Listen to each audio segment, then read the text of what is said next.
Muchas gracias, señores decanos de de las facultades de odontología de la ciudad, doctora Paola Botero de la Universidad Cooperativa de Colombia, doctor Julián Emilio Vélez de la Universidad CES, doctor Alberto Incapié, representante de la Universidad Autónoma de las Américas, y doctora Ángela María Franco de la Universidad de Antioquia.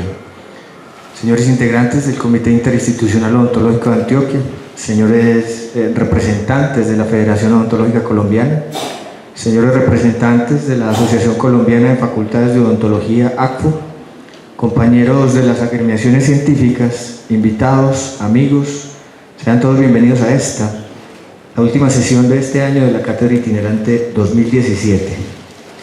Antes de dar inicio oficial a la sesión, queremos ofrecerles la siguiente información. De manera respetuosa les pedimos que se ubiquen adecuadamente y cuidemos este recinto. En caso de alguna contingencia, el auditorio cuenta con 2 puertas a ambos lados del escenario que conducen a la salida principal. No se debe consumir alimentos y bebidas al interior del recinto. Y el auditorio no cuenta con vigilancia propia, por tal razón deben tener cuidado con sus pertenencias.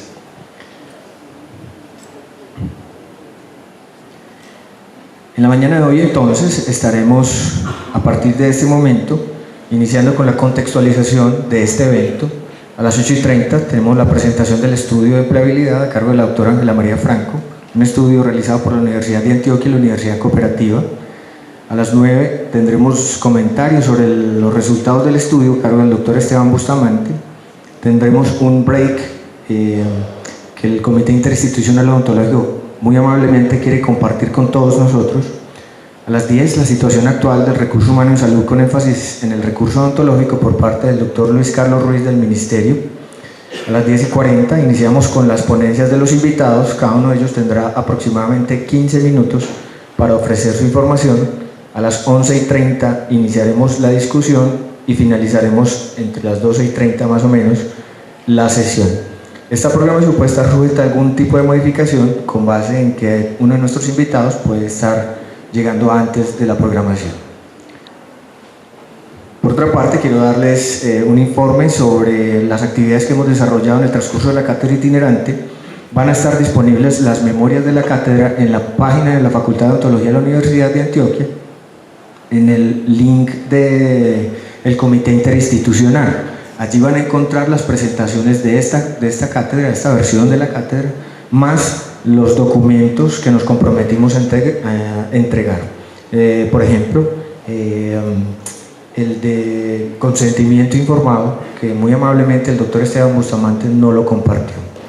También les informo, en relación con el compromiso que adquirimos la sesión anterior del taller teórico práctico relacionado con RIPS, que estamos en este momento haciendo una gestión muy valiosa con el Ministerio para complementar esa información, porque a través de la doctora Alexandra Jiménez de la Secretaría Seccional de Salud hemos evidenciado que tenemos muchas oportunidades para mejorar en ese sentido y estamos buscando el apoyo directamente con el Ministerio. No crea que lo olvidamos, lo tenemos muy presente. Y aparte de eso, también tenemos pendiente otro ofrecimiento por parte del Comité Interinstitucional, que va a ser una cátedra adicional a estas. Les estaremos informando en nuestra base de datos y estén pendientes, relacionada con el reporte de gestión integral de residuos sólidos hospitalarios que se renovó hace muy poco. Entonces hay unos procedimientos muy específicos para nosotros en odontología y queremos entregarle eso también de parte del comité a todos ustedes. Por otra parte, les adelanto que están muy cordialmente invitados al encuentro de egresados que está organizando el Comité Interinstitucional Odontológico de Antioquia, la Alcaldía de Medellín, y convocan las facultades. El Congreso de Odontología General, una oportunidad para el reencuentro, que será el próximo 6 de octubre, con ingreso libre previa inscripción. Vamos a tener actualización en la gran mayoría de las especialidades clínicas, en temas tan importantes como las responsabilidades en el ejercicio profesional, urgencias odontológicas, seguridad del paciente, etc.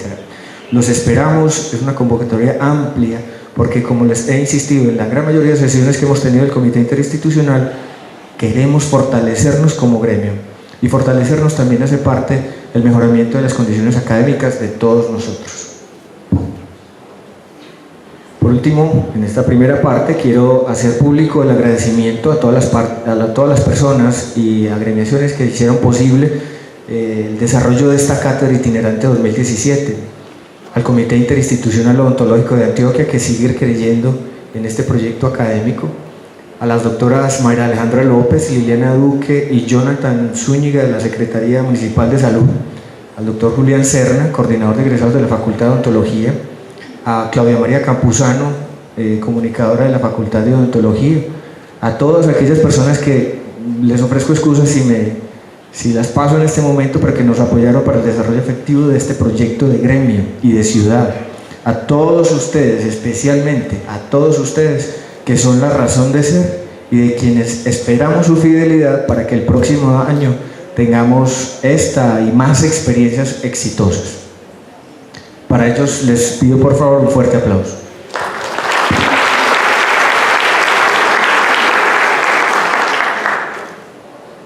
Muy bien, el tema entonces que nos convoca el día de hoy, el Comité Interinstitucional Odontológico lo viene tratando desde hace algún tiempo, pero específicamente este año, con mucho énfasis en relación con cómo estamos en la atención odontológica. Desde hace muchísimos años, incluso antes de la promulgación de la Ley 100 y después de ella, se han venido realizando muchísimas manifestaciones. La Organización Mundial de la Salud, por ejemplo, dice que en conjunto con la Federación Dental Internacional, que la planeación desde los estados del talento humano debe hacerse de una manera muy precisa para evitar situaciones como la que vamos a evidenciar hoy en el transcurso de la mañana. Adicionalmente, los medios de comunicación nos han puesto en conocimiento, o a veces con algunas manifestaciones como estas. La odontología está en crisis. La problemática de la odontología colombiana tiene varias manifestaciones. Este artículo habla de que somos muchos para las personas que podemos atender, falta de demanda, deficiencia de la enseñanza, etc. Artículos que sin duda alguna nos ponen a pensar en qué es lo que estamos haciendo, cómo podemos trabajar proactivamente para mejorar esas condiciones. Sobre oferta de odontólogos en Colombia. Ese es como el eje transversal de esa serie de publicaciones que nos están diciendo hay que poner algo de atención en este punto específicamente.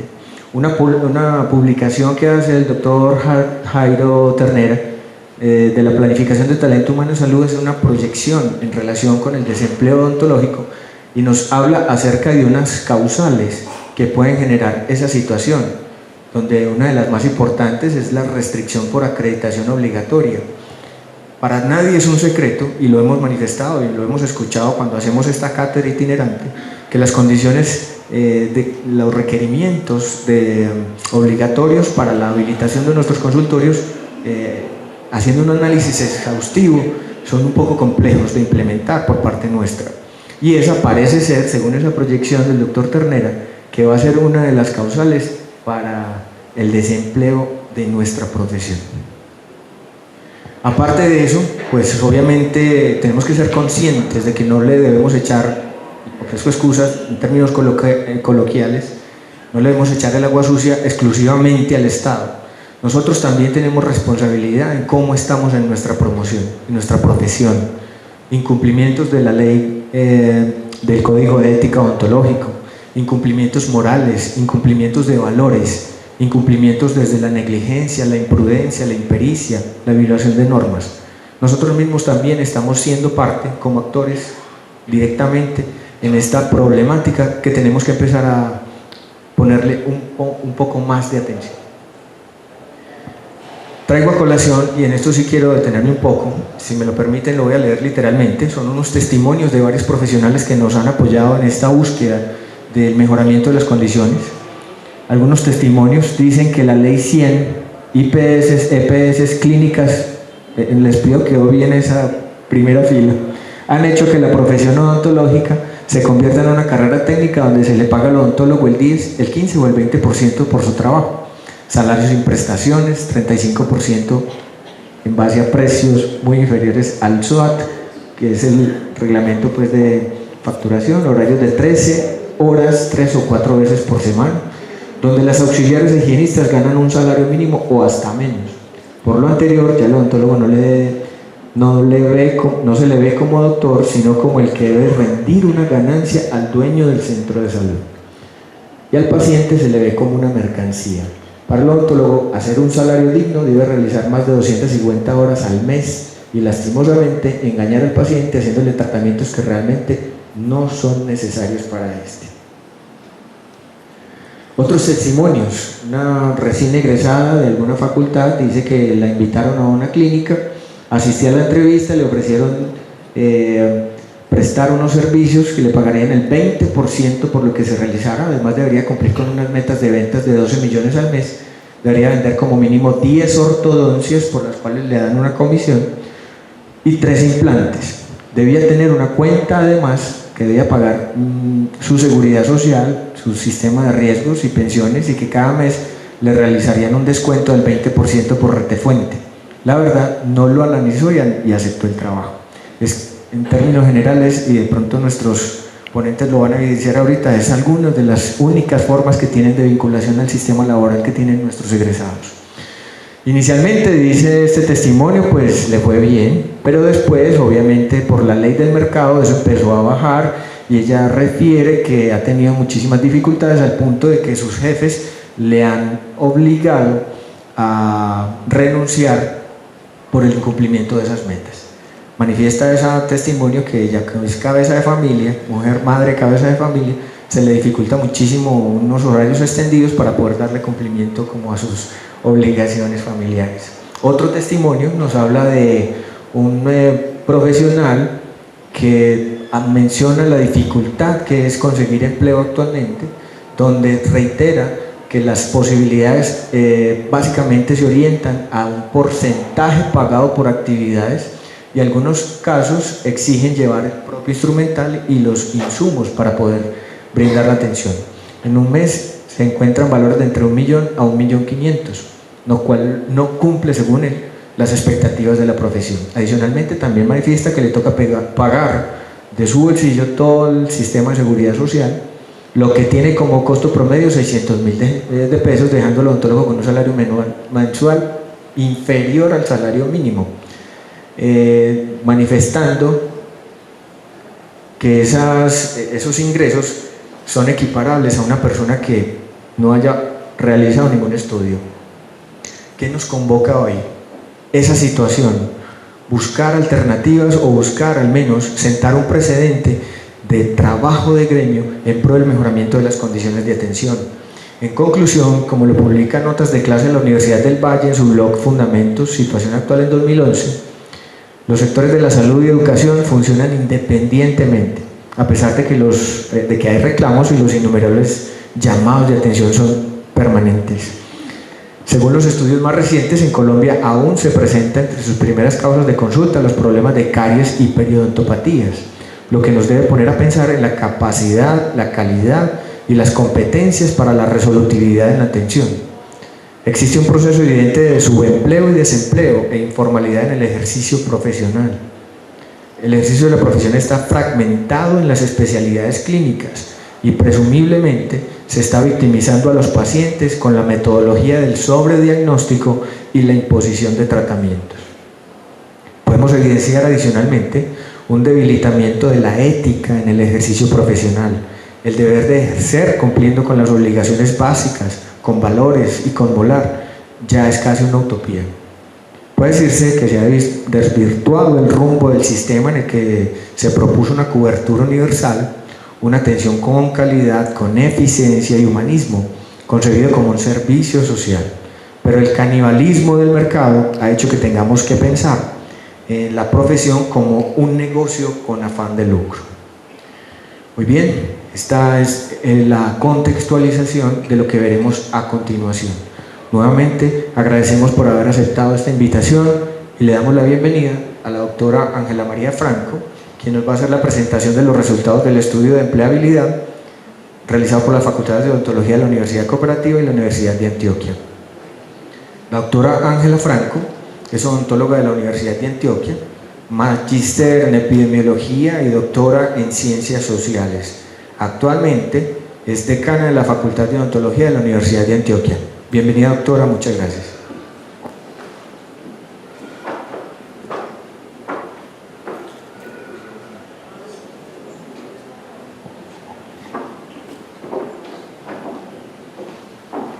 Buenos días. Efectivamente, como lo acaba de decir Diego, el Comité Interinstitucional, que pues es un organismo que funciona hace ya bastante tiempo, se ha planteado a lo largo de su existencia las preguntas, la pregunta por las condiciones actuales de empleabilidad y de la calidad del empleo de los odontólogos.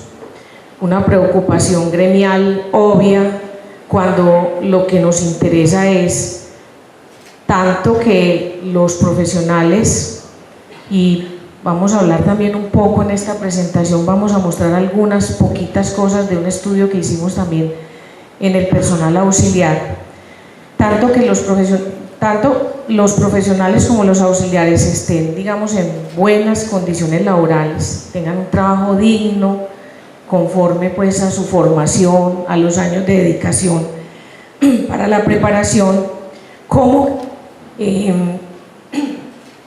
que ese trabajo digno y ese trabajo hecho en buenas condiciones nos permita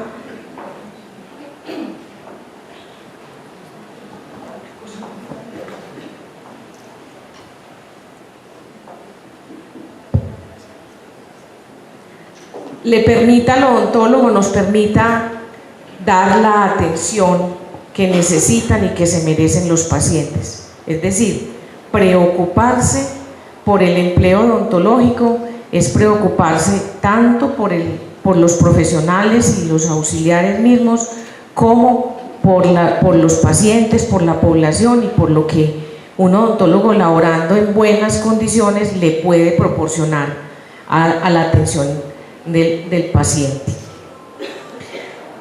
Cuando estábamos este año planeando las actividades que el Comité Interinstitucional iba a realizar, obviamente volvimos a llegar a este tema de la empleabilidad, además porque permanentemente estamos recibiendo de nuestros egresados de las facultades de odontología requerimientos en torno a las facultades en qué podemos colaborar para que ese mercado de trabajo deje de ser o sea menos voraz con ellos, que como se está proyectando en este momento. Entonces dijimos, bueno, vamos a seguir trabajando este año el tema, y una de las cosas que planteamos fue de manera rápida hacer un estudio que nos permitiera, Juli, devolvámosla por favor, que nos permitiera trabajar sobre la base de unos datos concretos y, digamos, recientes, no sin desconocer que ha habido a lo largo de los últimos años algunos estudios realizados en las diferentes facultades de odontología sobre la situación actual de empleo de los odontólogos. Es decir, este no es el único. Yo reconozco en los últimos años por lo menos 2 en la Universidad de Antioquia, y estoy segura que en las otras facultades también debe haber, porque es una inquietud permanente. Pero dijimos, vamos a ambientar todo este tema con un estudio rápido sobre la situación actual de empleabilidad y calidad del empleo odontológico. Nos pusimos de acuerdo con la doctora Paola y llegamos a un acuerdo en la Universidad de Antioquia y la Universidad Cooperativa de Colombia, sede de Envigado, en hacer este estudio, que aclaro entonces es un estudio exploratorio, no es un estudio probabilístico ni poblacional, y es un estudio, es un estudio exploratorio. Le agradezco a las personas que inicialmente hemos estado trabajando en este primer avance en el procesamiento de los resultados, Julián Serna por la Universidad de Antioquia, la profesora Emilia Ochoa por la Universidad Cooperativa, y muy especialmente al profesor León Darío Bello, estadístico, quien acaba de entrar, quien ha apoyado toda la parte del procesamiento de los resultados. Ahora sí. Los objetivos entonces que le fijamos al estudio fue describir algunas condiciones laborales de los egresados de ambas facultades, analizar aspectos relacionados con la calidad del empleo y describir las percepciones de los egresados acerca de la estabilidad laboral y la pertinencia de la formación académica con relación a las demandas del mercado laboral. Este estudio es un estudio netamente cuantitativo, aunque tuvo la encuesta algunas preguntas abiertas. Repito, es un estudio exploratorio, no probabilístico.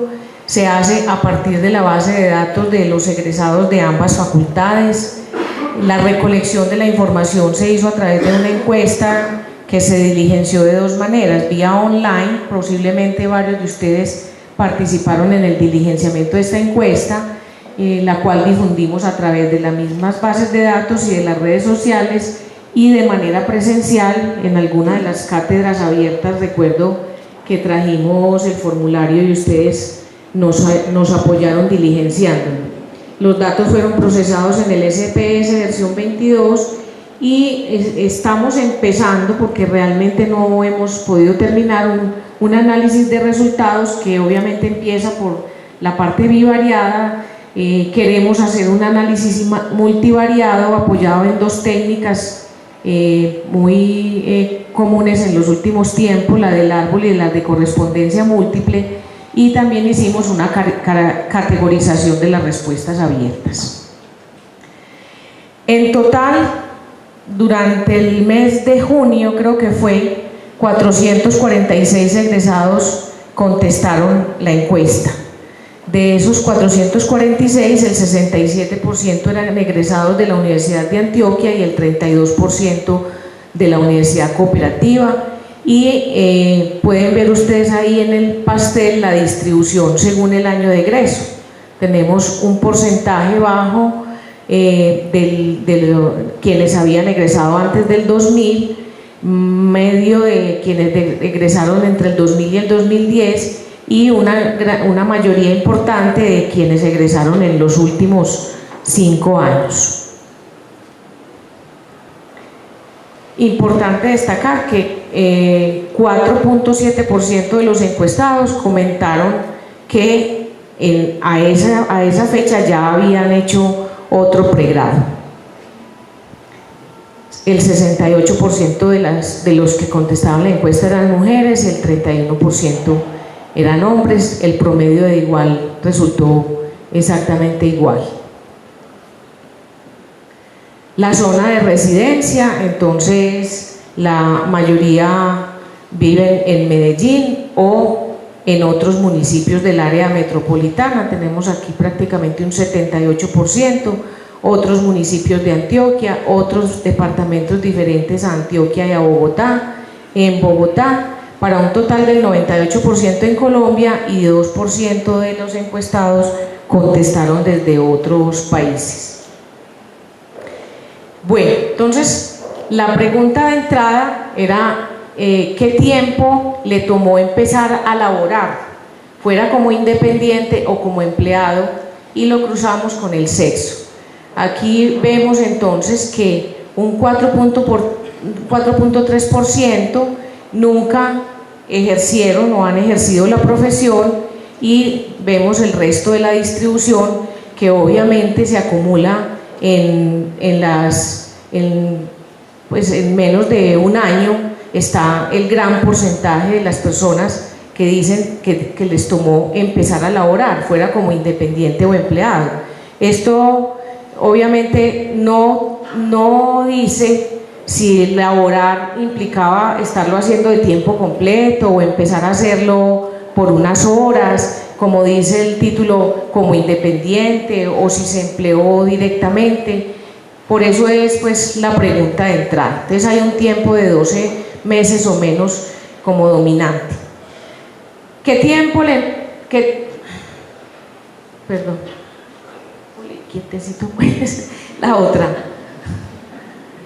¿qué tiempo, si se encuentra laborando en la actualidad como odontólogo? O sea, ya les preguntamos cuando egresaron de la facultad, ¿qué tiempo les tomó empezar a laborar? Ahora les preguntamos si en este momento en que están diligenciando la encuesta están laborando o no. Aquí tenemos los hombres y las mujeres, una distribución muy pareja entre los que sí están laborando y los que no están laborando. Teóricamente tenemos más o menos una tasa del 17% de personas que no están laborando, que laboraron, que han laborado como odontólogos, porque ya excluimos a los que nos dijeron nunca ejercí la profesión, los que han laborado como odontólogos pero hoy declaran no estoy laborando, estoy desempleado. Sería la pregunta, porque igual no laborando puede tener otras connotaciones. Bueno, miremos esas personas que no están laborando, ¿qué nos dijeron sobre el tiempo que llevan cesantes como odontólogos, ya sean ellos independientes o empleados? Entonces tenemos el 58% nos dicen que llevan menos de 12 meses cesantes y el 41% nos dicen que llevan más de un año cesantes. Y veamos las razones por las cuales ellos manifiestan han estado, aquí ya lo cruzamos, la misma pregunta la cruzamos con el año de egresado, antes del 2000, del 2000 al 2010 y del 2011 al 2016, y encontramos que el 60-70% manifiestan de los que egresaron entre el 2011 y el 2016 manifiestan que llevan cesantes menos de 12 meses, y tenemos aquí también los del 2000 al 2010, un 66% que dicen que llevan más de un año cesantes. La distribución en el 2000 es un poquito más homogénea. La razón principal por la que no están laborando, entonces tenemos el 7% porque fue despedido, el 9%, el 10% porque renunciaron. En esta respuesta se acumularon la mayoría de las preguntas, el 39% dice que las ofertas no cumplen sus expectativas, y también tenemos un 23%, un 24% que dice otras razones, y en ellas expusieron que no tienen ninguna oferta laboral, que terminaron el servicio social, me supongo no han conseguido trabajo luego de terminarlo, que se les terminó el contrato, bueno, a incapacidad médica, algunos manifiestan que se han dedicado a la creación de otras empresas, etc. Veamos ahora a los que están laborando actualmente y algunas de las preguntas que les hicimos. Los pusimos a definirse como empleados o como independientes según el odontólogo considerara dónde está, digamos, como el énfasis de su labor. El 54% se definieron como independientes y el 45.6% como empleados. Esta cifra es muy llamativa porque sabemos que somos una profesión que en muchos casos trabaja combinadamente en las dos formas de laborar. Sin embargo, el hecho de que las propias personas se definan como empleados y estemos hablando de un 46%, pues hay ahí de pronto que ahondar un poquito. No se tuvieron en cuenta las personas que habían manifestado que no habían trabajado nunca, ni los que habían dicho ya que no estaban laborando. Los que están empleados actualmente, ya, o sea, sacamos la tajada de los independientes y miramos a los empleados. El tiempo que ha transcurrido desde que tienen ese empleo, entonces tenemos el 44% que dice que lo tienen hace más de 2 años. Sin embargo, fijémonos en de dónde sale este promedio: el 100% de los que salieron antes del 2000 y el 18% de los que salieron entre el 2011 y el 2016. Obviamente, aquí debe haber también una variable de confusión porque estamos hablando de personas que egresaron más recientemente. Si la persona egresó en el 2015 o en el 2016, pues todavía no tiene tiempo de tener más de 2 años empleado. Pero de todas maneras es es evidente que es decir, una trayectoria más larga en el trabajo está más concentrada en las cohortes anteriores y una trayectoria más corta está concentrada en la cohorte más nueva.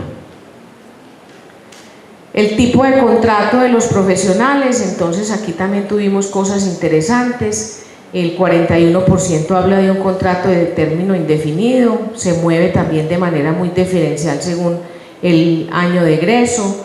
El 26% habla de un contrato a término fijo, y estos porcentajes que suman todos el 31,7% hablan de por labor terminada, por porcentaje, por prestación de servicios.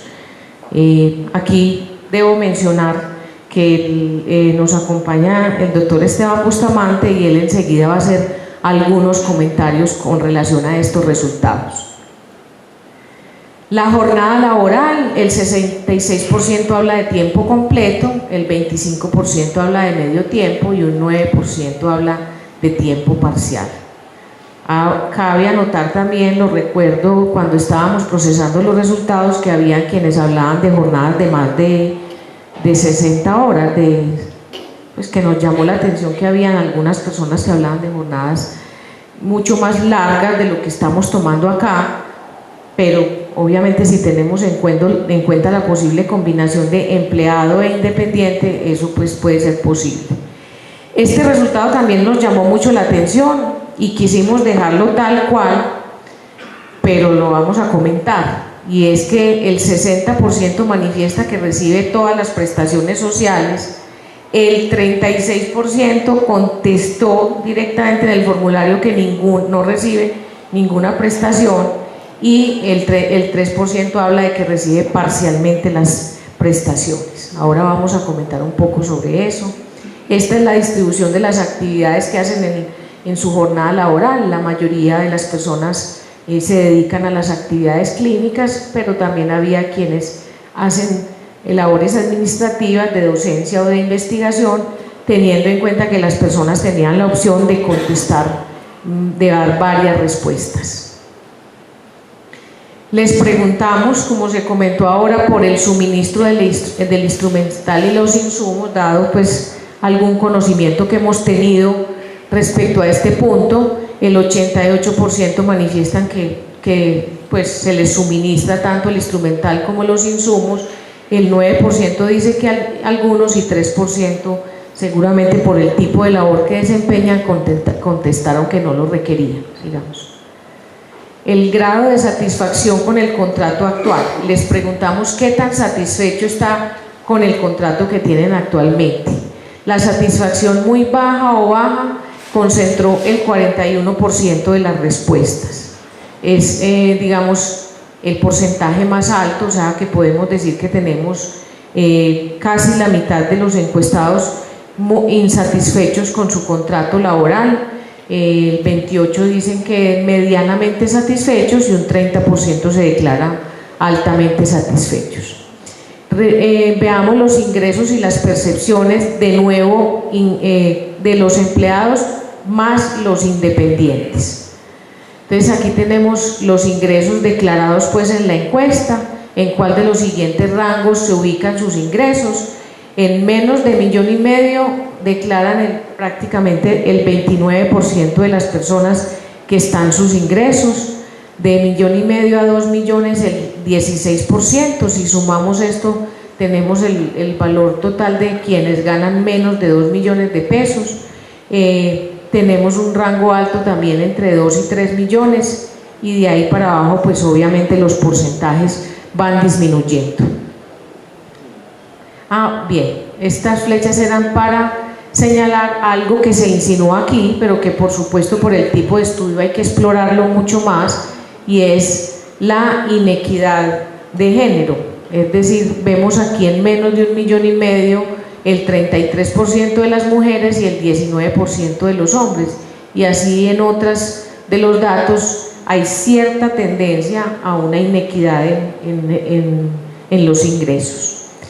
¿Cuál es la percepción que tienen sobre su estabilidad laboral los unos y los otros según el año de ingreso? Entonces vemos que tienen en general una percepción aceptable el 42% de las personas, independiente pues de su año de egreso, pero si vemos cómo se modifica según el año de egreso, cómo se mueven el indicador pues de la percepción de la estabilidad laboral. Obviamente quienes egresaron antes del 2000 están más concentrados en una percepción de alta estabilidad versus otros porcentajes que se mueven no tan con una tendencia tan clara, pero que sí dan alguna idea de que obviamente quienes han egresado más recientemente tienen más incertidumbre sobre su estabilidad. Esta parte fue muy interesante y desafortunadamente la tuvimos que comprimir demasiado, pero las respuestas son múltiples y son interesantes de mirar. A las personas les preguntaba por qué, que justificaran su respuesta de por qué había dicho que baja, aceptable o alta. Las personas que contestaron baja hablan de contratos con poca continuidad en el tiempo, hablan de contratos de menos de un año o 6 meses, contratos por prestación de servicios sin prestaciones sociales. Aquellos que dijeron que aceptable dicen listo, aceptable, pero está asociada al cumplimiento de metas, a la voluntad política de los gobernantes, a una mala remuneración, a otros ingresos vía los tratamientos no POS, y hablan también de prestaciones sociales sobre un salario básico que no responde al salario real devengado. Las personas que contestaron que perciben una alta estabilidad laboral se consideran bien remunerados, hablan de una contratación directa con prestaciones sociales, de horario, de contratos a término indefinido, etc. Ahora les preguntamos sobre la percepción que ellos tenían sobre la formación académica, sobre si la formación académica era pertinente para el desempeño laboral, y contestaron, mirándolos por si se encuentran laborando o no, ya sea como independientes o empleados. En términos generales no hay una discriminación en la respuesta. Fíjense que el mayor porcentaje califica como adecuada, muy adecuada, la formación académica para el desempeño laboral. Sin embargo, como hubo otras respuestas, miremos las justificaciones que dieron. Quienes hablaron de poco adecuada, y esto quisimos dejarlo así a propósito, quienes hablaron tanto de poco adecuada como medianamente como adecuada, todos fueron, es una respuesta muy repetida en términos de que está bien, dirían estos, fue adecuada o fue medianamente adecuada, pero hay una ausencia muy grande de contenidos en el plan de estudio relacionados con legislación laboral, con administración de servicios, con emprendimiento. Aquí se vuelve a repetir esa respuesta reiterativamente, incluso aquí en los que dicen adecuada, es decir, no se puede desconocer que es un sentimiento generalizado de quienes contestaron la encuesta, el llamado de atención a las instituciones formadoras sobre que no les estamos dando las herramientas suficientes para abordar todo lo que tiene que ver hoy con el mercado laboral, al que obviamente hemos ido entrando cada vez más. Otros hablan de la formación clínica muy fragmentada y sin una visión integral. Otros se quejan específicamente de algunas debilidades en algunas áreas específicas. Esto muy probablemente tiene que ver también con las exigencias que el mercado está haciendo hoy en día. Y otros hablan de que sienten que la universidad les dio formación integral, hacen referencia al prestigio de la institución, etc. Y esta pregunta de la formación académica y la competitividad para el ejercicio profesional, es decir, casi que mirándose contra otros egresados, mirándose contra otros egresados. Entonces nuestros egresados de la Universidad de Antioquia y de la cooperativa manifiestan que sí sienten que la formación académica les da competitividad para el ejercicio profesional. Bueno, creo que ahí terminamos esta parte bivariada y entramos en el análisis multivariado. Aquí tengo que decirles que es apenas un inicio del análisis multivariado. Queremos mostrarle lo que estamos haciendo. Esta es la técnica del árbol a través de la cual vamos metiendo en el modelo unas variables, en este caso por ejemplo la de empleado e independiente, para cruzarlas con otras variables, en este caso por ejemplo la cobertura de la seguridad social y aquí con el sexo, hombre o mujer, y eso nos va arrojando una información un poco más cualificada.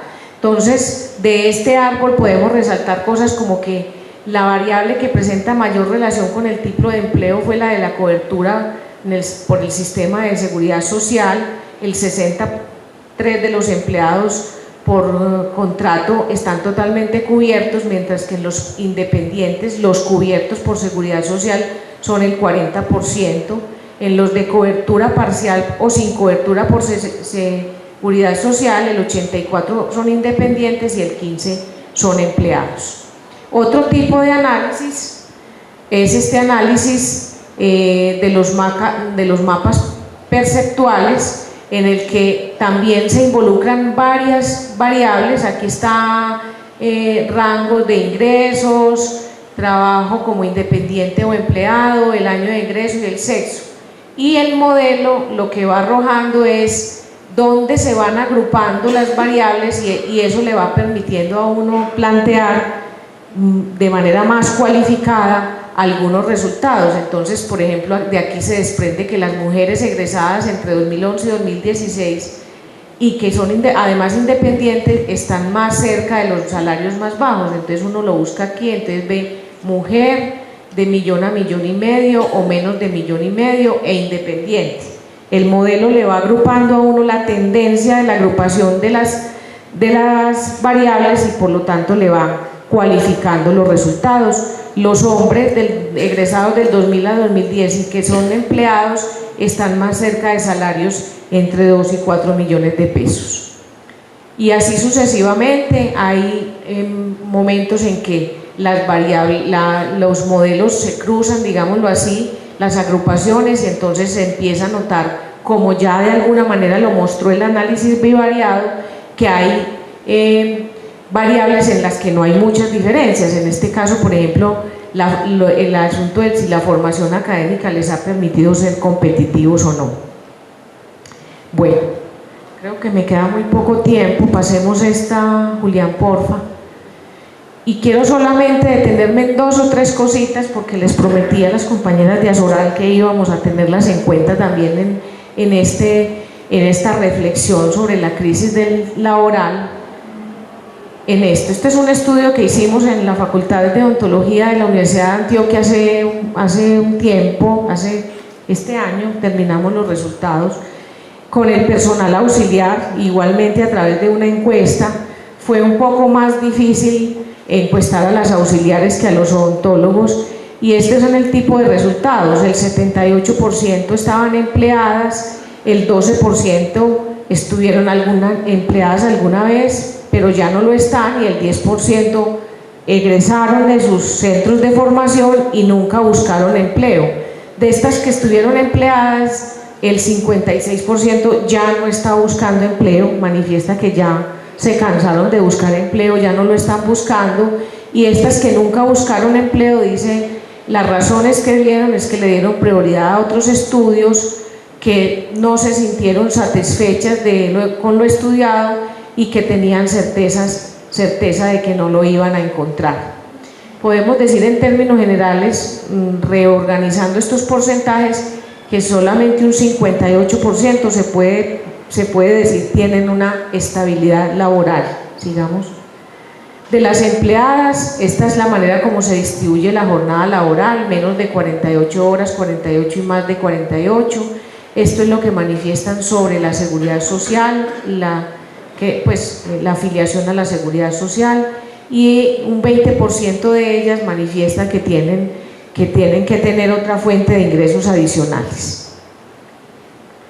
Las que estuvieron empleadas dicen que el último contrato duró 12 meses o menos en el 66% de los casos. El 70% trabajaban en el sector privado y el 42% ya no está empleado porque se terminó el contrato y no hubo pues otro nuevo contrato. Y las que nunca laboraron, se les preguntó qué ha significado para ellas no haberse podido desempeñar como técnicos auxiliares de salud oral. Para el 65% es irrelevante porque están estudiando otra cosa y porque desempeñarse en este oficio no era algo que realmente les interesara, y el 35% dicen que perdieron el esfuerzo y el tiempo que invirtieron para hacer algo que les gustaba pues, y que estudiaron porque lo querían hacer. Creo que ahí terminamos. Esta, como les digo, es un primer avance de resultados. Con la doctora Paola hablábamos ahora de que hay que ampliar el equipo de trabajo para entrar a hacer un análisis mucho más exhaustivo de una gran cantidad de resultados que hay y que seguramente nos van a ir dando más información. Le voy a dar la palabra al doctor Esteban Bustamante, quien conoce también los resultados, también de alguna manera nos ha apoyado en el análisis y va a hacer, le hemos pedido que haga unos comentarios al respecto. Gracias.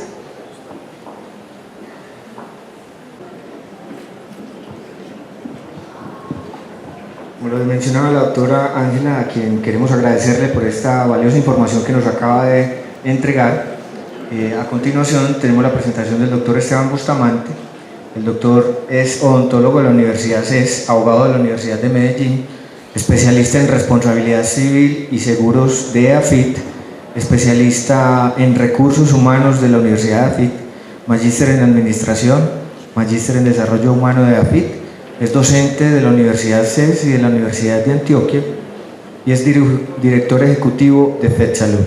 Esteban, bienvenido y muchas gracias por aceptar esta invitación.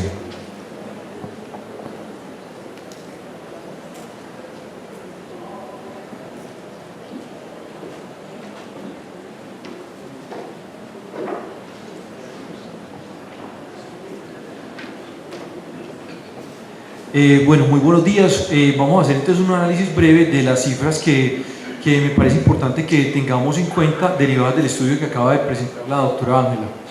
Siguiente, Julián. Listo. Lo primero es hacer una reflexión. La doctora Ángela les comentaba cómo el estudio empezó por clasificar a las personas si son empleados o si son independientes. Encontramos una situación. El odontólogo realmente no tiene claro qué es ser empleado y qué es ser independiente. Lo deducimos esto de los mismos resultados de la encuesta. Les cuento por qué. Al preguntar a los empleados por el tipo de contrato, el 31% responde con modalidades de prestación de servicios.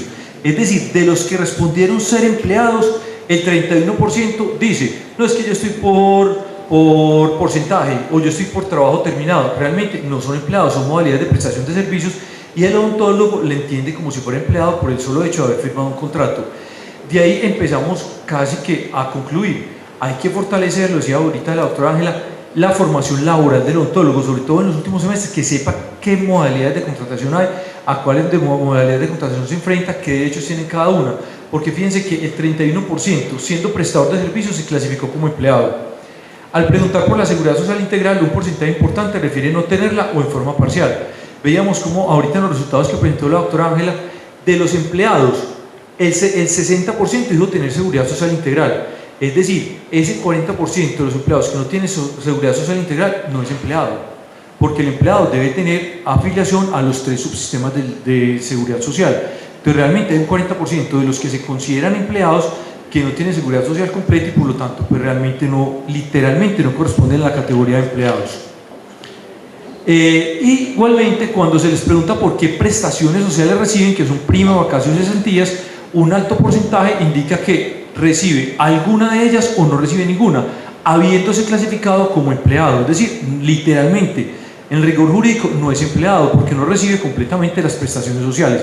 Y él entiende que su contrato, pues por el solo hecho de estar firmado, es de empleado. Aquí hay que hacer una diferencia pues muy breve, ¿cierto? ¿Cuál es el que tiene el empleado, cuál es el prestador de servicios y otras formas de vinculación? Realmente el empleado es el que tiene una subordinación, cumple con un horario, presta personalmente el servicio. tiene salarios, prima, vacaciones, cesantías, es decir, tiene prestaciones sociales. Tiene una seguridad social que están compartidas entre empleador y trabajador, y tiene una estabilidad, es decir, el contrato es a término indefinido o es a término fijo. Esta primera modalidad, que es la modalidad laboral, la vemos mucho más frecuente en los trabajadores que tenían, odontólogos trabajadores que tenían vinculaciones antes del año 2000. Es decir, el modelo de vinculación laboral, de acuerdo con la encuesta, está en vía de extinción. Definitivamente, pues cada vez vemos que son menos las personas odontólogos que ingresan con contrato laboral, a tal punto que hasta los prestadores de servicios creen que tienen contrato laboral, como se los decía ahorita. En la prestación de servicios no hay subordinación, hay independencia. Aquí viene una situación que los odontólogos permanentemente nos consultan, y ojo para los que sean empleadores, que con el tiempo esos prestadores de servicios empiezan a generar relaciones de subordinación, y esa relación de subordinación termina en una demanda laboral porque logra demostrar que cumple con los 3 elementos del contrato laboral: subordinación, prestación personal del servicio y remuneración. Entonces es muy diferente el laboral, el prestador de servicios, y los odontólogos lo confunden. Por eso, el hecho de que firmaron un contrato se entiende como vinculado laboralmente. En el prestador de servicios entonces hay una independencia diferente al laboral, donde estamos absolutamente dependientes. El prestador de servicios se le pagan honorarios, es decir, un valor fijo de acuerdo con lo definido en el contrato. El laboral recibe un salario. El prestador de servicios no recibe prestaciones sociales, es decir, prima, vacaciones y cesantías.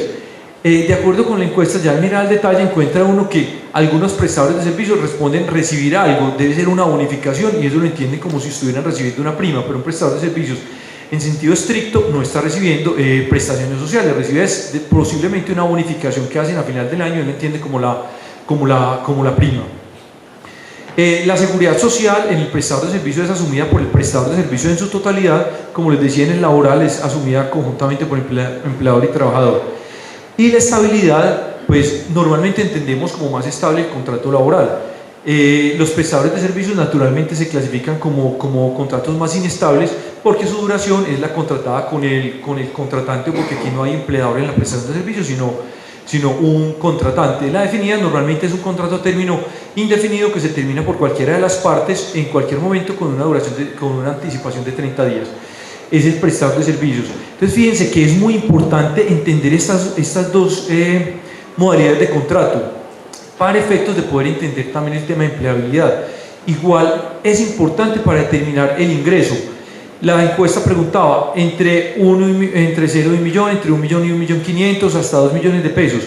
Respondieron esa pregunta tanto el laboral como el prestador de servicios. Y la verdad es que es muy diferente yo decir que me gano 2 millones de pesos por prestación de servicios a que yo me gano 2 millones de pesos como un contrato laboral. Y ambos contestaron la encuesta exactamente y se ubicaron en el mismo rango. Para yo comparar a ambos, si yo estoy vinculado por prestación de servicios, debo multiplicar por 0.67 ese valor de la prestación de servicios, y ahí sí puedo comparar ese resultado con lo que sería un contrato laboral. Esa diferencia entre el 0.67 y el 100% son las prestaciones sociales a las que tengo derecho si estoy vinculado laboralmente. Entonces yo creo que lo primero es hacer la diferenciación. Naturalmente, el que está vinculado tiene unas ventajas mucho más superiores, sobre todo en cuanto a protección a la seguridad social. No queriendo decir tampoco que la vinculación laboral es la panacea o es lo óptimo. Cada modalidad tiene sus ventajas o desventajas y tiene sus distorsiones. Vemos también personas vinculadas laboralmente con salarios supremamente bajos, que les ofrecen una prestación de servicios que posiblemente pueda ser superior. Entonces tampoco estigmatiza uno una u otra modalidad de contratación, porque el contrato laboral están supremamente mal concebidos. El tema es que sea la modalidad de contratación que tenga el odontólogo se rija por unos principios generales de empleo digno, es decir, que tenga una remuneración mínimamente adecuada para lo que hace, y que tenga una cobertura en seguridad social, en seguridad y salud en el trabajo, es decir, unas condiciones mínimas que le permitan pues un desempeño tranquilo de su profesión. Y hay otras modalidades que son modalidades tercerizadas, como es que se hacen a través de una corporación, una fundación, pero sobre eso pues no vamos a profundizar. Básicamente esas son las dos modalidades, y que el odontólogo las confunde bastante. Con relación al tema de empleabilidad, hay un hallazgo muy curioso. Observen que los egresados, los nuevos, se ubican rápidamente. El 52% indica que se ubica dentro de los 6 primeros meses después, es decir, no quedó vacante en más de 6 meses. Sin embargo, cuando vemos las personas con mayor tiempo de egresados, es decir, ya no buscando el primer empleo, sino que perdieron su empleo y están volviendo a solicitarlo, quienes egresaron antes del año 2000 les queda muy difícil volverse a emplear. Vemos que casi el 100% de los que egresaron antes del 2000, su vacancia es de más de 2 años. Es decir, a los que egresamos antes del 2000, porque yo egresé antes de 2000, nos quedaría más difícil ubicarnos laboralmente. Claro, son personas que vienen con unos modelos de contratación muy buenos, donde el tema no ha ido pues en detrimento, como en este momento lo hemos visto de esta encuesta, y obviamente volver a recuperar esas condiciones laborales que tenían en su momento es muy difícil. Y de ahí que manifiestan que no se ubican porque las expectativas, lo ofrecido por el empleador no cumple con sus expectativas. Es una primera ocupación bastante fácil, en menos de 6 meses el 50%, pero luego de que pierden ese empleo y se van volviendo más viejitos, queda más difícil ubicarse. Siguiente. Los ingresos de las diferentes formas contractuales no son directamente comparables, hay que tener en cuenta eso. El odontólogo que por prestación de servicios se gana un valor es muy inferior a lo que se gana el empleado por ese mismo ingreso. Ya lo había explicado, es el punto 67 del prestador de servicios. Siguiente. Bueno, dentro de todo el análisis de resultados encontramos que si bien los odontólogos manifiestan en general hay un índice de desocupación del 17%, sí hay un índice de subempleo supremamente grave. Es decir, manifiestan que de alguna manera ejercen la profesión, pero todos los que de alguna manera ejercen la profesión, que son ese 83%, tienen condiciones supremamente difíciles. Es decir, el que se llama el raterito que un ratico aquí, un ratico acá y anda con la lonchera para todas partes. Ese es una de las personas que está empleada, pero en unas condiciones de subempleo, es decir, condiciones que no remuneran o que no ofrecen unos mínimos necesarios para ejercer la profesión.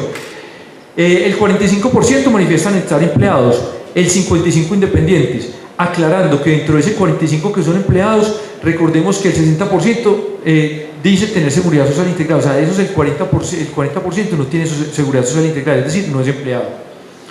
El 55% son independientes, es la modalidad que predomina en todos los recién egresados. Los empleados son los que egresamos antes del 2000. En las nuevas generaciones, pues ya la modalidad que empieza a predominar son modalidades de prestación de servicios, modalidades más flexibles. Ojo, el 41% está insatisfecho con su modelo de contratación. Esto es una situación bastante importante, es decir, a pesar de que está ejerciendo su labor, es insatisfecho de la forma como está contratado para ejercerla. El 39% de los que no laboran lo hacen porque la oferta no cumple las expectativas. Y eso lo vemos en la vida práctica. Encontramos que los odontólogos nos dicen, es que yo cómo voy a trabajar para que me vean. Básicamente con lo que me están ofreciendo, donde yo tengo que llevar la pieza de mano, la lonchera, los materiales, tengo que pagar mi ingreso de seguridad social. Básicamente, pues mejor quedarme en la casa que trabajar. Gran porcentaje no cuenta con seguridad social adecuada. Ojo, y es un hallazgo muy curioso. En la encuesta se encontró gente que inclusive está trabajando, pero está con subsidiado. Un porcentaje pequeño como el 5%. Y no cuentan con seguridad social inclusive el 40% de los empleados. También una situación pues compleja, que siendo empleado pues no cuente con seguridad social. Solo el 26% considera que tiene estabilidad laboral alta. Los otros están entre baja y adecuada. Estabilidad laboral alta es muy poco, es decir, tenemos un 74% de los odontólogos que no se consideran que tienen una estabilidad laboral alta. El 47% tiene ingresos por debajo de 2 millones de pesos. Yo creo que esto que estamos agrupando los dos primeros rangos es bastante importante. O sea, la mitad de los odontólogos que actualmente están ejerciendo están teniendo ingresos por debajo de 2 millones. Y si de esos el 60%, el 55% son prestadores de servicios, recordemos que esos 2 millones hay que multiplicarlos por 0.67. Entonces, para poder que sean comparables las cifras de un prestador de servicios con un laboral. Es decir, estamos hablando de promedios de ingresos aproximadamente de 1.500.000 pesos mensuales. La pregunta es, ¿cuánto le gana el auxiliar de enfermería en un hospital? Puede ganarse con turnos y todo, hasta inclusive más de ese valor que está ganando un odontólogo promedio. Siguiente. Veamos qué tendencias normales que este estudio. Las tendencias las sacamos ¿de dónde? De la pregunta que se hicieron por generaciones. Los que respondieron egresados antes del 2000, entre 2000 y 2010 y 2010 hacia acá. Más odontólogos por habitante de lo expresado por OMS. Es una situación pues bastante dura. La OMS tiene un promedio de que por cada 3.000, 3.500 habitantes debe haber un odontólogo. En Colombia estamos aproximadamente en 900 habitantes por odontólogo. Es decir, tenemos 3 odontólogos más de lo que espera la OMS. Eso va muy de la mano con la información que presentaba al principio Diego, y es que cada vez la oferta de odontólogos supera la demanda que tiene proyectada la OMS. Para el año 2020, ese estudio también lo mostró ahorita, fue publicado en El Pulso, se espera que sea un odontólogo por cada 800 habitantes. Y ojo, la OMS tiene 1 por cada 3.500, es decir, hay más demanda de odontólogos que lo que realmente espera la Organización Mundial de la Salud en general para todos los países. Una tendencia evidentísima de disminución de ingresos. Vemos que en la gráfica que presentó la doctora Ángela, los odontólogos egresados antes de 2000 están mucho más cercanos a ingresos de 4 millones, inclusive superiores, y los odontólogos egresados más recientemente pues mucho más cercanos a ingresos de 1.500.000 pesos. Es decir, la tendencia clarísima es a disminución de los ingresos. Y si la oferta de odontólogos es cada vez mayor, pues obviamente pues esa tendencia se va a profundizar muchísimo más. Disminución de condiciones de trabajo, cada vez menos vinculados. Vemos que los anteriores al 2000 tenían más estabilidad laboral, con mejores condiciones. En este momento los más nuevos, aunque se ubican más rápido que los viejos, pues por obvias razones se ubican porque tienen unas ofertas laborales mucho más bajas y unas expectativas de ingreso mucho más bajas, tienen mayor posibilidad de acceder al empleo que los más viejitos como nosotros. Odontólogos deben poner insumos y equipos, ese es otro hallazgo. Inclusive en empleados, donde se supone que el empleado tiene los insumos y equipos garantizados por el empleador, ya vemos un porcentaje como alrededor del 13% de quienes están empleados que deben llevar insumos y equipos también para ejercer la labor. Es un tema que también ya empieza a preocupar, es decir, cada vez las condiciones van a ser más difíciles. Encuentra uno, por ejemplo, los médicos. Yo no veo un médico llevando los equipos para el hospital donde trabajen. Siguiente. Dentro de los independientes, el ingreso está entre 1.500.000 y 6 millones, siendo los ingresados antes de 2000 los más cercanos a 6 millones de pesos. Es decir, los más viejitos, pues que ejercen independientemente, ya se han ubicado, ya tienen su consultorio, tienen posiblemente su clientela y son los más cercanos a 6 millones. Los nuevos, casi todos, están cercanos al 1.500.000. Entonces, un egresado de antes de 2000, que es más cercano a este valor, obviamente le va a quedar mucho más difícil ubicarse que un egresado nuevo cuya expectativa puede estar alrededor del 1.500.000 pesos mensuales. Entonces, ese egresado nuevo pues es obviamente mucho más fácil para el mercado laboral asumirlo porque es una persona de un costo más bajo. El contrato laboral a término indefinido, como ya les decía, es un contrato en vía de extensión. Ya vemos que los nuevos casi ninguno se vincula, tiene contrato laboral a término indefinido, y de ahí que los más nuevos son los que más informan en la encuesta que tienen dificultades con su estabilidad laboral. Siguiente. Inclusive dentro de la encuesta, pues ya cuando entramos a ahondar, el promedio de duración de un trabajo es inferior a 2 años, tomando toda la muestra de los que estaban empleados. Es decir, tampoco es que el odontólogo en general, tomando toda la muestra, tenga una proyección muy alta como lo hacían antiguamente, que se proyectaban: aquí voy a trabajar, voy a conseguir casa, me caso y me jubilo. Ya ese tema está absolutamente pues como descartado en las nuevas generaciones. El tema es de una proyección laboral de estos vinculados no superior a 2 años. Ojo, y se empieza entonces también a poner en riesgo las contrataciones laborales que vienen bien concebidas desde tiempo atrás, porque un empleador va a decir: pues yo prefiero indemnizar a este, así lleva 10 años trabajando conmigo, que se gana 3 millones de pesos, y más bien contrato uno de 1,5. En un año recupero lo que fue la indemnización. Entonces pensemos que hay una amenaza también para aquellos que vienen con unas contrataciones laborales muy superiores, porque naturalmente están ofreciendo condiciones, expectativas de ingreso mucho más bajas. Y aquí viene la pregunta que se ha hecho el Comité Interinstitucional Odontológico de Antioquia. Bueno, ¿y qué vamos a hacer frente a este escenario? Un escenario donde las condiciones laborales cada vez son más difíciles, donde tenemos un índice de desempleados del 17% y de subempleo pues prácticamente de la mitad. Es decir, subempleo, los que aún ejerciendo la profesión no tienen contrataciones garantistas al menos de una seguridad social y de un ingreso adecuado. Uno, ya lo planteaba la doctora Ángel y lo planteó pues también desde los estudios que mostró Diego al principio, Formación en legislación laboral, lo pidieron los mismos odontólogos en la encuesta cuando revisamos el componente cualitativo. Decían, necesitamos más formación en temas laborales de cómo vamos a salir a contratarnos, qué le pedimos a un empleador, qué derechos tenemos, qué debemos pagar nosotros. Y más en un escenario actual donde la discusión no es solo si me contrato por prestación de servicios o laboral. Ya viene un tema me están ofreciendo un contrato por PGP, pago global prospectivo, o me están ofreciendo un contrato por porcentaje, yo porcentaje cobro, si es con materiales, si es sin materiales, es decir, una cantidad de información que el odontólogo empieza a necesitar para poderse enfrentar a un mercado laboral que ya no es con un ingreso seguro mes, sino que también va a entrar a compartir el riesgo de la prestación o del contrato. Tema, naturalmente, de fortalecer la unidad gremial, es una situación que definitivamente es la única que llevaría a que empecemos a cambiar la tendencia después de esta disminución en ingresos de los odontólogos. Yo les contaba en la anterior capacitación del comité, perdón, de la cátedra itinerante, que así lo han logrado las especialidades médicas. Es un tema de unidad, no hay otra, no hay figura jurídica salvadora ni mágica que solucione el problema, pero sí a través de la unidad podemos lograr unas mejores condiciones en el largo plazo. Esto tampoco es un escenario que cambie de un día para otro.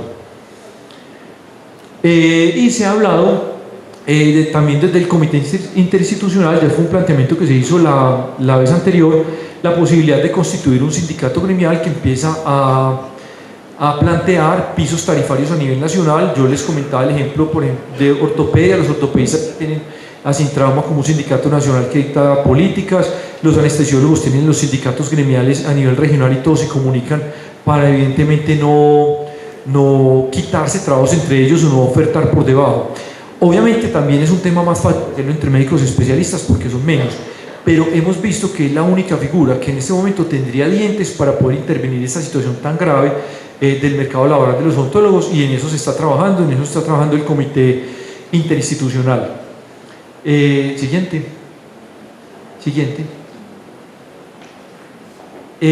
Yo creo que esta es una de las conclusiones que podríamos tener todos, es gráfica, y es que si no hay unidad, como lo está en este momento empezando a promover el Comité Interinstitucional Odontológico de Antioquia, definitivamente esta tendencia no va a cambiar, es supremamente compleja, ingresos más bajos, condiciones laborales muy inferiores, alto índice de desempleo y mucho más alto índice de subempleo. Ya, eso es todo, muchas gracias.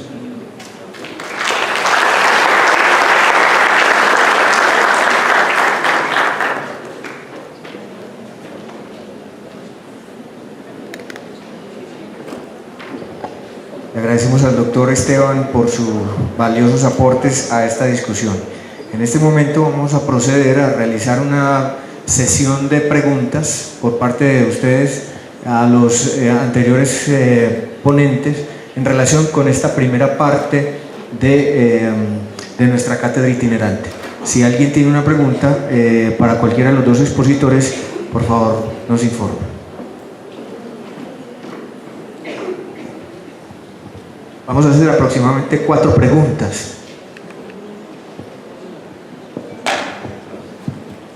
Buenos días. Dentro de la exposición, el doctor nos decía que hay una oferta exagerada de odontólogos para Colombia. Y en las intervenciones pienso yo que debería verse la posibilidad de que las facultades de odontología disminuyeran la cantidad de egresados, porque esto es una oferta y demanda, el mercado no funciona así. ¿Qué posibilidades hay de que las facultades analicen la situación y decir, hombre, no sigamos sacando odontólogos, si no va a haber trabajo para ellos? Esa es la inquietud que yo tengo, si de pronto han analizado esa situación.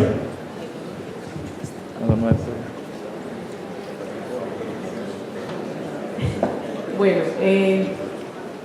aquí está diciendo el doctor Jaime Alberto Ruiz de la ACFO, de la Asociación Colombiana de Facultades de Odontología, que es parte de lo que él va a comentar en su intervención.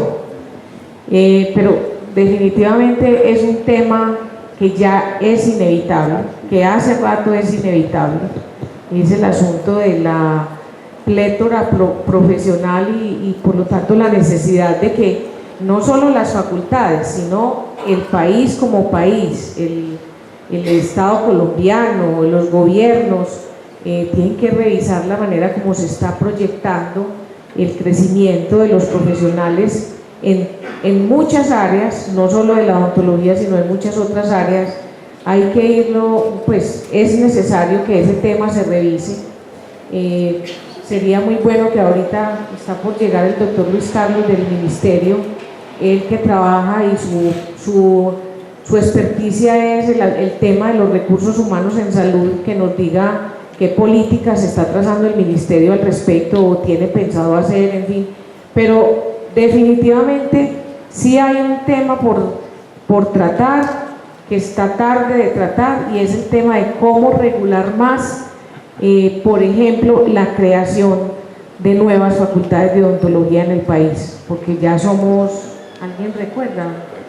34 programas y 32 programas de odontología tenemos en este momento en el país. Obviamente para un país de 50 millones de habitantes y con lo que posiblemente está egresando anualmente, el número de odontólogos que están egresando anualmente, pues definitivamente tiene razón su pregunta, hay que empezar a pensar. Es paradójico, un comentario, es paradójico, por ejemplo, nosotros en la universidad pública, la Universidad de Antioquia, estamos teniendo permanentemente presión del gobierno nacional para que aumentemos las coberturas. Eso quiere decir recibir más aspirantes al año para los diferentes programas. Odontología, por ejemplo, hace rato le dijo al Ministerio de Educación, nosotros no podemos aumentar los cupos en la facultad. Eso, digamos, lo podemos contestar así las universidades públicas. Las universidades privadas pues tienen una relación un tanto diferente con el ministerio, pero sí suena paradójico porque hay una presión por el aumento de la cobertura. Buenos días, mi nombre es Andrea, vengo de la Universidad de Antioquia, y viendo que actualmente la situación de los odontólogos está difícil por la cantidad pues, de odontólogos en cuanto a la población, ¿cómo vamos a hacer en este momento que se están viniendo tantos venezolanos a practicar la carrera y que es algo que no está en este momento regulado? O sea, yo he buscado ofertas y aparecen preferiblemente odontólogos de Venezuela, porque las condiciones que ellos piden para trabajar son mucho más bajas que las condiciones que nosotros estamos aceptando. ¿Cómo como odontólogos vamos a regular eso? Mira, esa pregunta no solo la hacen los odontólogos. Yo estaba frente también con la Sociedad de Urología, la Sociedad de Anestesia, porque también los médicos especialistas, el tema es bastante ya grave, ¿cierto? Y les comento una anécdota. Recientemente anestesiólogos en el hospital Erasmus Mejor de Cúcuta, que tenían ingresos de 15 millones de pesos mensuales, fueron reemplazados por anestesiólogos de Venezuela por 4,5 millones, de una vez, pero así por una tercera parte del ingreso. Y para ese venezolano es un buen ingreso, porque obviamente por el cambio le sale mucho más fácil. Hemos hecho muchísima labor frente al Ministerio de Educación y no ha sido posible. Por todos los lados se han puesto acciones de tutela buscando la protección del trabajo de los locales y no ha sido posible. Hemos trabajado mucho con el Ministerio, tanto de Salud como de Educación, y el tema de médicos es igual o peor al tema de odontólogos, y sigue la migración, y el país está favoreciendo pues por temas humanitarios la migración de venezolanos a Colombia. Entonces, la verdad, hemos dado muchas peleas en ese sentido y no ha sido posible. Es más, también entendería que el Ministerio quiere, en el tema de médicos especialistas, disminuir tarifas, y obviamente una forma fácil de hacerlo es aumentando la oferta. Muchas gracias, doctor Esteban. Les voy a pedir un gran favor y solo vamos a tener otras 2 preguntas. Al finalizar las presentaciones de nuestros invitados, vamos a tener la discusión general, que nos va a permitir ampliar un poco más la discusión. Buenos días, mi nombre es Albeiro Quintero, egresado de la Universidad de Antioquia, y felicitar pues al comité por este evento oportuno. Y bueno, ahí vamos como animándonos. Yo les animo, no se desanimen, aunque el panorama no sea el mejor. Doctor Esteban, yo creo que esta pregunta es para usted. Los sistemas tienen diferentes formas para regularse. El sistema de salud desafortunadamente no se ha regulado a través del marco normativo, sino a través del proceso del ciudadano demandando por un derecho a la salud. De ahí que un derecho o un mecanismo de participación como la tutela se desbordó y hubo hasta iniciativas para regular. No sé si afortunado o desafortunadamente los odontólogos hemos sido formados con una visión moral correcta o incorrecta. Yo creo que es más correcta. Somos muy buenos ciudadanos, pero somos muy malos para demandar. Y las empleadas domésticas, por poner un ejemplo, muy respetadas, por cierto, educaron a mis hijos, me ayudaron a educar a mis hijos y muy seguramente ayudaron en sus casas. Si tú no cumples, te demandan, ¿sí o no? Pero los odontólogos, bajo los diferentes modelos de contratación que nos has presentado, tú sabes, con una sola causa que se coloque en el escenario de prestación de servicios, se tipifica en contrato laboral, pero nunca demandamos. Entonces, no sé si tú tienes datos del nivel de demanda que nosotros los odontólogos tenemos con respecto a que se nos violen los derechos laborales fruto de la mala contratación. Yo pienso que ese es un escenario que nos debe llevar a la reflexión, porque no sé si nos hace muy indignos demandar, pero por el contrario, el derecho laboral nos permite que demandemos, pero quisiera que tú nos ampliaras un poquito más desde ese escenario de contexto, cómo eso de luchar, o sea, la unidad gremial no es para reunirnos y pasar y compartir, bueno, no, es para ejercer los derechos, y uno de esos derechos es la parte de demanda laboral.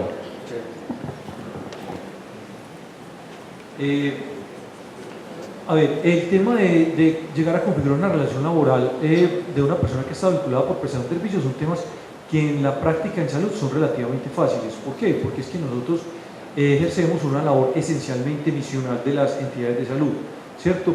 Y de hecho han tenido muchos logros, no conozco casos odontológicos, pero sí muchos casos de médicos. Sin embargo, hay una situación que tenemos que revisar. El tema tampoco es un problema de la institución que nos contrata, de la IPS, es un problema estructural también de mercado. Entonces, si demandamos a la IPS por relaciones laborales, también, mejor dicho, muchas IPS prácticamente se van a cerrar.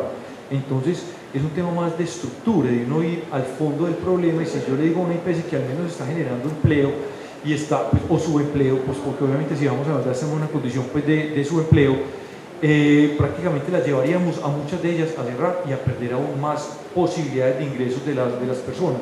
Yo pienso que el tema es más una solución estructural que estamos buscando ya a nivel macro de todos los trabajadores de la salud, y que obedece a la falta de liderazgo de los trabajadores de la salud, y es buscar unas condiciones mejores, pero donde quien nos paga el salario, donde esas instituciones que pagan también tengan la posibilidad de pagarlo, porque es que la institución no deja de garantizar esas condiciones porque quiera, sino porque también están pagando unos ingresos supremamente bajos, por ejemplo en temas capitados. Entonces una capital supremamente baja que no da para garantizarte un ingreso mayor. Entonces tampoco es empezar a pelear entre todos los actores, porque si tú los vas a demandar a una institución que tiene unas condiciones también deficientes de ingresos, pues lo que vamos a hacer es acabarla también. Entonces es un tema que entre todos nos tenemos que buscar la solución, pero más solución de que haya más ingresos para el sistema, y en concreto más ingresos para temas de proyectos de odontología que demandamos entre nosotros. Pero obviamente es una posibilidad que siempre existe. De hecho, yo nunca lo he hecho porque nunca ataco pues el sistema de salud, sino que es como defender el sistema. Entonces el tema es una solución más estructural que atacarnos entre nosotros. Vamos a los dos últimos comentarios de esta primera etapa. Recuerden que al finalizar las ponencias de nuestros invitados vamos a tener una discusión en relación con estos temas más profundos. Por favor, breves, que estamos con el tiempo. Buenos días. Mi pregunta va de pronto para la doctora Ángela, no sé si salió o alguno de los que me pueda colaborar. Realmente hay una gran brecha entre lo que aprendemos en la facultad y lo que salimos a la práctica ya cuando nos enfrentamos a las exigencias de la ley CIE, al 2003, a todo lo que hay que hacer de habilitación, especialmente cuando nos hacen las visitas de auditoría. Muchos estamos prácticamente sin saber muchos de esos temas, y sobre todo cuando nos exigen, por ejemplo, la parte de asimilar las guías clínicas, de aplicarlas, de establecerlas y de hacerlas cumplir. A nosotros en la facultad nunca nos enseñaron a investigar eso, nunca nos enseñaron cómo adaptamos nuestra práctica privada o nuestra práctica institucional frente a esas nuevas exigencias del gobierno.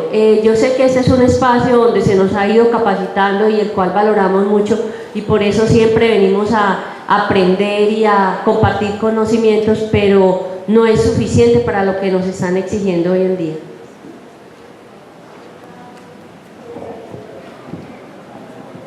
En relación con esa pregunta, quisiera de pronto hacer un comentario. La doctora Ángela está por fuera en este segundo. Nuestras facultades han evidenciado esa situación y por eso han aunado esfuerzos a través del Comité Interinstitucional con otras agremiaciones desarrollando actividades como esta. No son suficientes, porque adicionalmente los organismos de vigilancia y control tienen la obligatoriedad de desarrollar actividades de formación, de capacitación, de entrenamiento, pero como todos lo hemos evidenciado, es insuficiente. ¿Cuál es el reto? Incluir todas estas temáticas dentro de los planes curriculares, desarrollar estrategias de educación continua, fortalecer todos los elementos de apoyo de la academia a la sociedad, porque es que no es esperar a que nos lleguen los estudiantes o nos lleguen los profesionales, sino que nosotros también queremos vincularnos en ese sentido. Pues ojalá satisfaga tu inquietud, pero es una labor diaria que permanentemente genera reflexión al interior de nuestras facultades. El último comentario del profesor que hizo parte del proyecto de investigación que nos va a informar al respecto. Muy buenos días, muchas gracias. El nombre mío es León Darío Bello, estadístico. Y pues de odontología solo cuando voy al control. Pero eso me da, digamos que la forma de hacer algunos comentarios, tal vez sin contaminación, tal vez sin los elementos, y eso les puede servir a ustedes aún más. Con respecto al estudio y el tema de la intervención del doctor Esteban, hay un punto que se visualiza también y es el tema de emprendimiento, y mercadeo. Y entonces a mí cuando se está comentando algunas situaciones difíciles de la profesión, cruzo la mente en preguntar cuántos de ustedes tienen presencia en la red con mirada de negocio. Y eso lo menciono es porque la competencia per se no es mala. La competencia es buena y hay que incentivarla. Obviamente hay que poner límites. La OMS mencionaba 3.500 usuarios por odontólogo. No sé bueno, el indicador cómo surge, pero mi pregunta es ¿en qué espacio está ese referente? Es decir, la densidad de población. ¿Cómo están los odontólogos en otras regiones? ¿Cómo están en todas las profesiones? Esa discusión se dio alguna vez en el tema de los médicos y en todos los demás, concentrados en las grandes ciudades. Yo creo que pueden hacer falta o tienen que hacer falta en otros espacios que realmente son necesarios y no hay para conseguir. Entonces ahí hay que pensar también en esos mecanismos de distribución. El tema que hablo de marketing y de mercado digital, por ejemplo, es esa invitación. Si ponemos a pensar un momentico, ustedes ese ofrecimiento de su saber por esos medios, por la red, cualquiera de ustedes, tendrá posibilidades de llegar a donde quiera. Podrá ser expositor, podrá ofrecer muchas cosas. Entonces mi invitación es que la competencia no es solo mala, sino que hay que mirar cómo la enfocamos y nosotros cualificamos. Y pensar en las universidades y en el tema emprendimiento y tema marketing. Muchas gracias. Muchas gracias al profesor León. Bueno, los invitamos en este momento a que degusten de una invitación que el comité quiere hacerles. Vamos a descansar hasta las 10 en punto. A las 10 inicia la ponencia del invitado del ministerio y le damos continuidad a la sesión.